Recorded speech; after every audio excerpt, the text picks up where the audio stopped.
nagiging problema natin, kung ano yung nakasanayan natin before na ugali natin, minsan akala natin yun na lang talaga yun. Di ba? Parang may mga iba akong naririnig na, hindi, mahina kasi talaga ako sa pera. Hindi, pag-stress kasi ako, hindi talaga ako makapag-isip ng maayos. Ang point ko, pwede mo pa naman talagang ayusin yan kung gugustuhin mo.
Hi classmate, nandito po ako ngayon sa lounge. Medyo maaga ako kasi ang flight ko dapat, ang flight is 7:40 and alas 5 nandito na ako. Actually kanina pa pala ako nandito mga 4:30 and kumain lang muna ako. And sabi ko tapusin ko na itong vlog ko, pangatlong vlog na natin to. And napag-uusapan natin is paano ka magiging bagong ikaw. Kaya ako ginagawa ko to sa sarili ko paulit-ulit. And ngayon gagawin din natin ulit para naman sa inyo. Tuturuan ko kayo. Kaya kailangan niyong gawin, i-identify niyo ano yung mga ugali na hindi niyo gusto, ano yung mga ugali na gusto niyo i-maintain, at ano yung mga ugali na gusto niyo i-download sa inyo. Okay? Para mas maintindihan pa natin, classmate, katulad sa akin, ang ayaw ko na gusto ko matanggal at tinatanggal ko na po ngayon is yung pagiging mainitin ko ng ulo. Now, in-identify ko siya, sabi ko, bakit medyo nagiging mainitin ang ulo ko? Okay, maliban sa, syempre, isa sa cost, kulang sa tulog, sa food na kinakain, pero ang isang pinaka napansin ko na epekto sa akin sa sobrang lagi ako nagmamadali.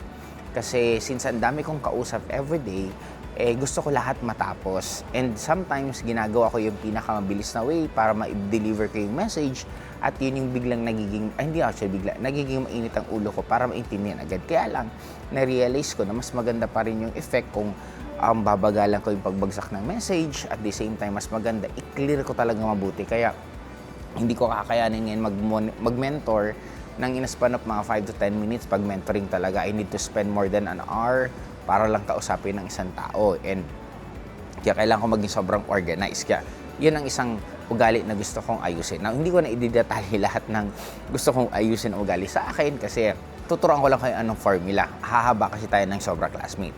Kaya number 1, ilista mo, delete, sulat mo lahat, isa-isa.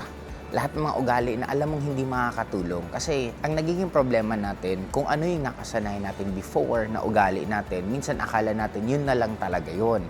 Di ba? Parang may mga iba akong naririnig na, hindi, mahina kasi talaga ako sa pera. Hindi, pag-stress kasi ako, hindi talaga ako makapag-isip ng maayos. Ang point ko, pwede mo pa naman talagang ayusin yan kung gugustuhin mo. Di ba? Parang, wala yan pinagkaiba kay Manny Pacquiao eh. Dati kay Manny Pacquiao, kung tama pagkakaalala ko, ang pinakamalakas yung suntok is left. Pero dumating sa point na pre-practice niya yung right, hanggang dumating sa point na naging pantay yung lakas ng left and right niya. Hanggang dumating sa point na mas malakas na yung right niya.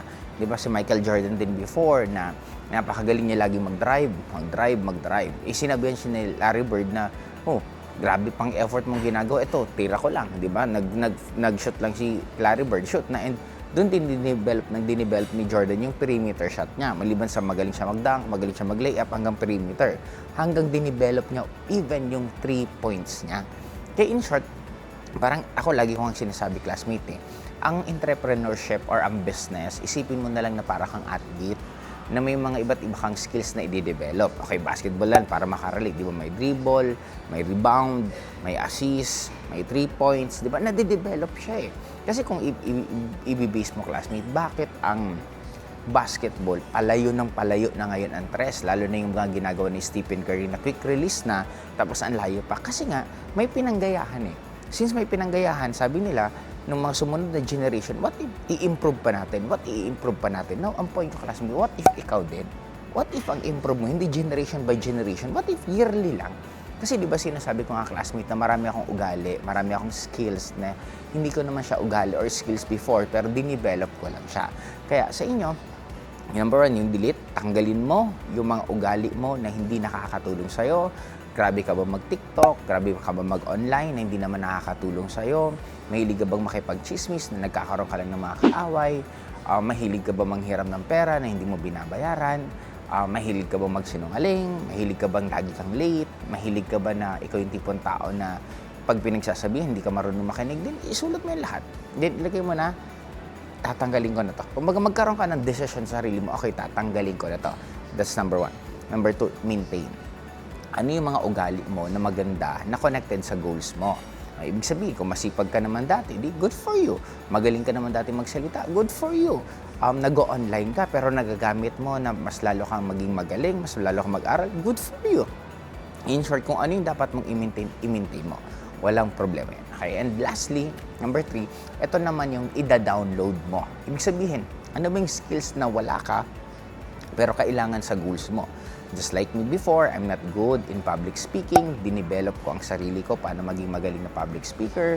Katulad din sa pag-vlog na before, I don't really use mic kasi parang feeling ko parang okay lang naman. Pero as time goes by, na-realize gaano ka-importante ang mic.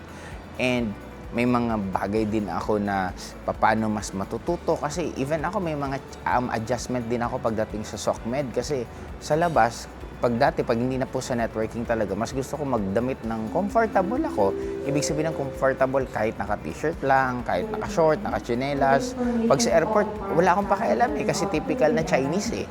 Kaya lang, minsan nakita ko, na sa isang nag-gym ako. Tapos, yung may nagpa-picture sa akin na former college professor ko, ang pangit ng damit ko.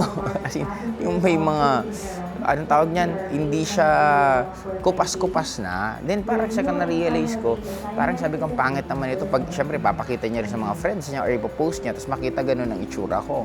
And lalo pa minsan, pag nasa airport din talaga, ang daming nagpa-picture sa akin. Kaya, dinivelop ko yun na sabi ko, sige na nga, starting today, na kahit saan ako, dapat maging maayos pa rin itsura ko, maging maayos pa rin pananamit ko, para at least hindi man parang nakakahiya dun sa mga taong magpa-picture sa akin. Kaya,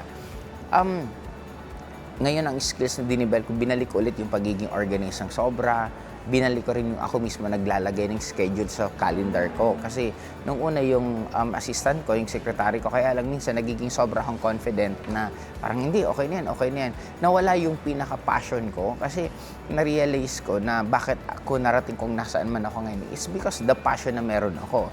Kung ipapasok ko siya minsan sa mga assistant ko, syempre magkaiba pa rin kaming passion eh. Iba pa rin kasi minsan yung assistant ko mismo nakakalimutan niya rin. Kaya sabi ko, ibabalik ko rin sa akin since hindi naman siya ganun kahirap kasi parang pag may schedule, diretso na sa kalendaryo. Kasi dati pag may schedule, pinapasa ko pa sa kanya, mas madali pa, diretso ko na sa kalendaryo. Kumbaga, meron na rin naman ng mga app na mas effective pa nga siya mag-remind sa'yo kasi basta wag ka lang magkamali ng input, sigurado talagang magagawa siya. Now, narinig yun yung tatlong sinabi ko, and starting today, you need to think and act yung bagong ikaw.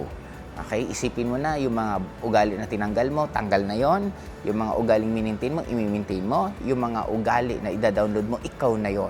Ikaw na yung magaling, ikaw na yung pogi, ikaw na yung guwapo, ikaw na yung maganda, ikaw na yung magaling, ikaw na yung mayaman, ikaw na yung responsable, ikaw na yung mabait. Lahat ng ugali na gusto mo, go for it. Ikaw na yan. sabi nga nila, past is already past. It is not your reference ng sarili mo, hindi ikaw yan. Iba yung past mo, iba ikaw ngayon, at iba din yung magiging future mo. Kaya ang importante, go for the change na gusto mo mangyari sa'yo kasi yan ang ginawa ko sa sarili ko, bakit ang layo ng narating ko. I'm very excited kung ano yung mangyayari sa'yo, and i-type nyo na rin, classmate, kung ano yung mga ugaling gusto mong i-download sa sarili mo. I-type mo lang. Kasi mas mabilis ang changes at mas mabilis ang reprogramming sa katawan mo once na lalong tinatype mo yan at minimension mo yung palagi. Kaya paano yan, classmate? Dito naman na tayo at parang gusto ko pang magkape ulit para mas matunaw itong kinain ko. Kasi mamaya, para pagdating sa aeroplano, matutulog na kaya. Kita-kits tayo sa part 4, Hong Kong naman tayo.